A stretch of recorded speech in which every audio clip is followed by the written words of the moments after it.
سأل سائل بعذاب واقع، سوال کرنے والے نے، ایک سائل نے سوال کیا اس واقعہ ہو جانے والے عذاب کے بارے میں، ڈیمانڈ کی کہ وہ عذاب آ جائے۔ اس آیت کے بارے میں دو رائے ہیں علماء کی، یہ کس نے اللہ سے عذاب مانگا تھا؟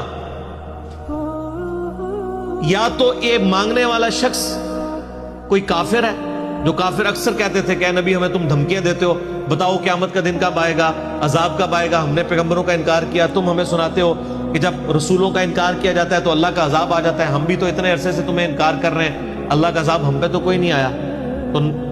تو یہ یعنی وہ عذاب مانگا کرتے تھے۔ سورۃ الانفال میں بھی آتا ہے، وہ کہتے تھے کہ اگر یہ نبی سچ ہے تو اے اللہ ہم پہ آسمان سے پتھر نازل فرما۔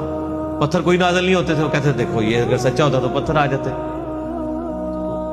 تو اللہ تعالیٰ تو کسی کے دھمکی کا پابند تو نہیں ہے، وہ تو اس کا فیصلہ ہے کہ کب عذاب آئے گا کب نہیں آئے گا۔ تو کافروں نے کہا کہ لے کے آؤ عذاب، اور ایک تفسیر یہ بھی ہے کہ نبی علیہ السلام نے ان کافروں کی بار بار تنگ کرنے کے اوپر اللہ سے پھر دعا کر دی کہ اللہ ان پہ کوئی عذاب کی قسط آ بھی جائے۔ اور وہ بخاری مسلم میں آتا ہے کہ قحط سالی کی شکل میں مشرکین عرب پہ ایک عذاب آیا، اور پھر حضور کے پاس وہ آئے کہ دعا کریں آپ یہ ٹل جائے۔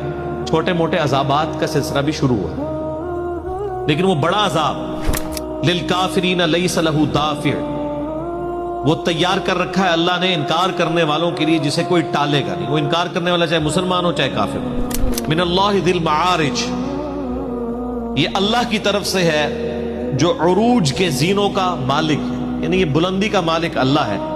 تعرج الملائکۃ والروح الیہ فی یوم کان مقدارہ 50,000 سنہ، چڑھتے ہیں فرشتے اور ان کے سردار الروح جبرائیل علیہ السلام اللہ کی بارگاہ میں، اور یہ عذاب اس روز ہوگا جس کی مقدار 50,000 برس ہے۔ یعنی قیامت کے دن 50,000 سال کا دن ہے، جس دن الٹیمیٹلی یعنی یہ فیصلے کا دن ہوگا۔